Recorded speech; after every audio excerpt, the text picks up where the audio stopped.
de economía. Es por eso que lo vamos a convocar a nuestro economista Silvio Cañas, a quien le voy a dar la bienvenida en esta mañana. Silvio, buen día, ¿cómo estamos? Buen día, Nico, buen día a toda la audiencia, ¿cómo les va? Muy bien, ¿y vos?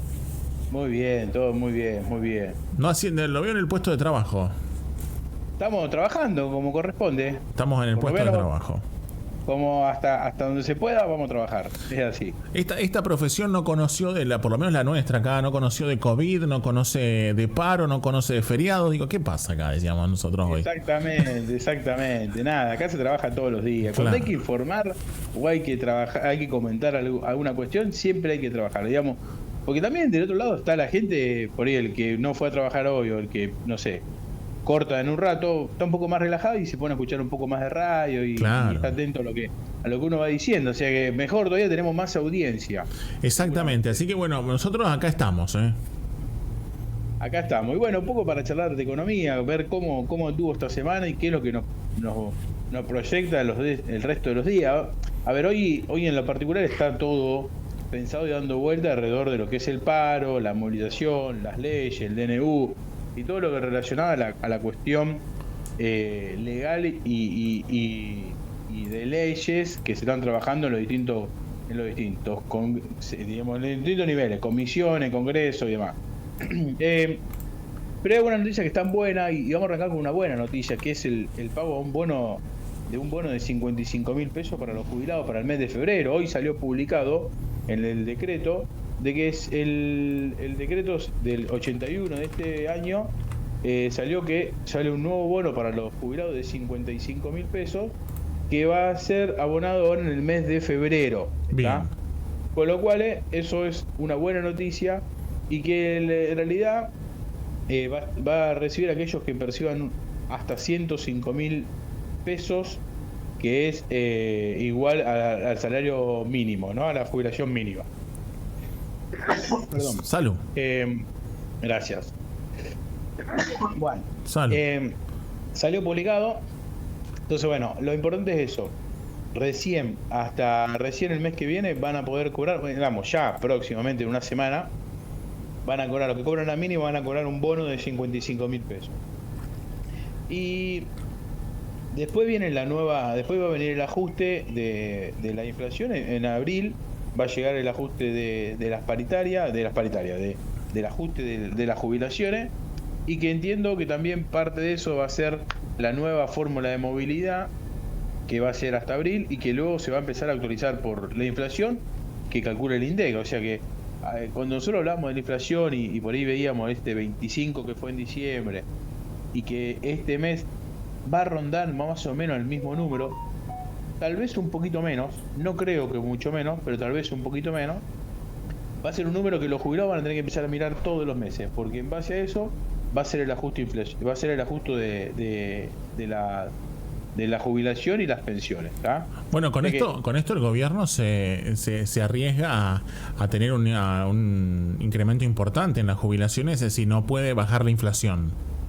Totalmente, porque hoy el ANSES es una caja que tiene complicaciones, que si uno la proyecta a futuro, como la pirámide se va dando vuelta y lo que no sobra es empleo, los aportantes son cada vez menos. Entonces, si hay cada vez menos y la esperanza de vida se va ampliando, los jubilados viven mucho más años, entonces requieren mucho más fondos del ANSES. Entonces, a tener en cuenta eso, porque como vos decís, si el gobierno no logra hacer un clic en la inflación, va a tener problemas en el futuro para hacerse cargo del pago de las asignaciones, de no solamente asignaciones, sino también de las jubilaciones y las pensiones. Claro. Pero bueno, a ver, lo importante de esto es la buena noticia. El jubilado va a tener un bono de 55.000 pesos más a partir de febrero. Como decía, algo que pasó también esta semana fue un poco el despierte del dólar. El dólar blue se está moviendo, se está aumentando, se está incrementando.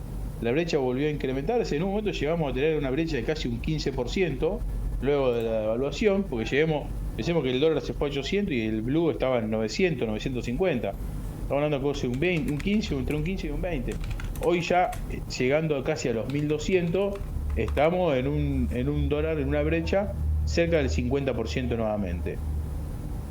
qué está analizando esto el mercado? Y el blue está teniendo en cuenta el ajuste por inflación, eso lo tiene en cuenta muy fuerte, por eso es el aumento que hemos tenido en los últimos días. Y también entiendo que el blue está analizando, y nosotros creemos que puede llegar a ser, una posible devaluación allá por marzo. Entonces, a tener en cuenta esto, que tal vez la brecha empieza a abrirse un poco más, porque pensemos que el oficial supuestamente se va a incrementar un 2% mensual, según lo que estableció el presidente del Banco Central, y la brecha con el blue se puede ir incrementando. Claro. Y después esa brecha se achica cuando se devalúa. Pero bueno, previa a eso, digamos, todavía tenemos un par de meses, tenemos este mes y tenemos el mes de febrero, donde probablemente tengamos una inflación, alrededor del 20%, con lo cual probablemente también volvamos a tener un incremento del dólar blue y el dólar, no el oficial, sino los dólares financieros, en alrededor también de un 20 o un 25%. Queda de esperar y que a lo mejor para marzo tengamos un blue en 1.500 pesos. Claro. ¿Ah? Entonces, no nos tendría que sorprender para marzo un dólar 1.500. Pero ahí sí ya empieza a generar presión sobre el oficial, que si a lo mejor en esa época está cerca de 900 pesos, por decir algo, hoy está a 8.45. Probablemente a lo mejor en un par de meses esté cerca de 900. Ahí la brecha va a ser importante y la puja o la fuerza por una devaluación va a ser muy, muy importante. O sea, ¿se prevé que se vaya actualizando el oficial? Sí, a ver, un 2% seguro. Bien. Eso lo quiero. Pero si esta brecha se aumenta más, tenemos que hablar de un posible aumento mayor del dólar. ¿Qué podría hacerlo el gobierno? Más allá de ese 2% que hablamos. Totalmente, como pasó en diciembre. Mañana se levanta y dice, bueno, el blue, el oficial en vez de estar 800 está a 1.200. Claro. Digamos, y recupero ponerle que la inflación ahora en enero sea un 20 también o un 25%. Pues ya en 2 meses tuviste una inflación de un 50 acumulado. Entonces, para recuperar ese 50% significa que el dólar oficial tiene que pasar de 8.40 a 1.250, a casi 1.300. Entonces, tranquilamente el gobierno podría decir, para mantener el poder adquisitivo del dólar, devaluamos un 50%. Ahora, ¿eso no complicaría más las metas inflacionarias de en algún momento bajar ese número de inflación?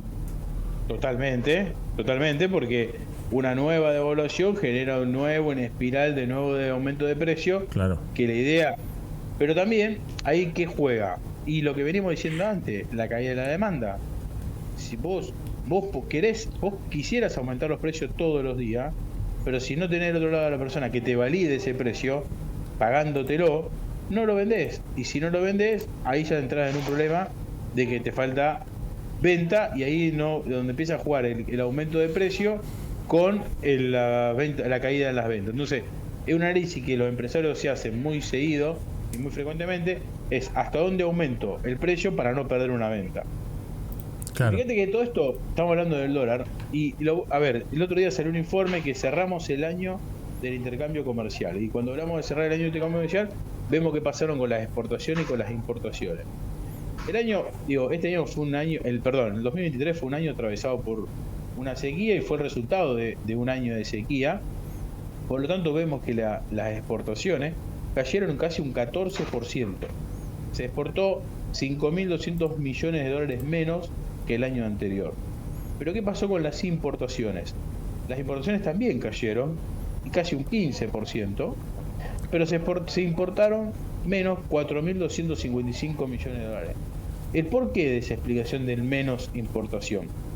Menos importación justamente con lo que hablamos anterior, porque al haber menos dólares de la exportación, no hubo para financiar las importaciones. Entonces mucha importación se cayó y mucha importación no se pudo mantener y se pospuso o se suspendió porque no había los dólares necesarios para poder importar. Claro.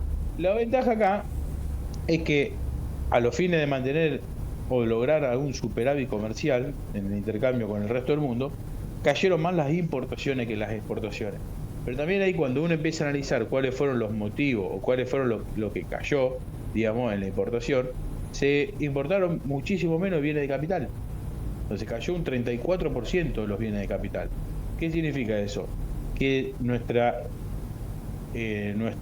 parque, digamos, productivo se está deteriorando y no hay recambio. ¿Qué quiero decir eso? Si vos se te rompió un camión, bueno, o el camión ya está viejo, no lo pudiste reemplazar por uno nuevo, o no pudiste comprar maquinaria nueva con mayor tecnología para mejorar la eficiencia de tu producto. Claro. Entonces, todo esto, cuando hablamos de una caída del 34% de capital, deja más endeble a la industria local. Y en este modelo de apertura económica que se plantea por parte del gobierno, es poner más en riesgo la industria local, porque tenés una industria vieja que no se pudo actualizar en el último tiempo. Si vos la largás a competir a nivel internacional, la está haciendo una lucha de leones contra una hormiga, digamos. Entonces va a ser una competencia muy dura y va a ser un problema para la industria local, porque no se pudo ni actualizar, no pudo mantener el stock de capital del último año, y menos pensar en una innovación tecnológica. Entonces va a ser una competencia muy desleal. También lo que hubo mucha caída en el tema de los combustibles. ¿Se acuerdan que en una época, esa semana que estuvo complicado el tema de los combustibles, que no había, que creo que también fue uno de los factores por lo cual perdió masa, entre otras cuestiones, fue eso lo que lo ayudó a quedar afuera? Bueno, eso, hubo menos importación de combustible. Con lo cual también dado mucho por una balanza comercial o por la escasez de dólares que no le daba la posibilidad de comprar la misma cantidad. Lo que también, digamos, bajó, pero no tanto, los bienes de consumo directamente, lo que son vehículos, motos y demás, y algunos otros bienes finales, también cayó casi un 24%.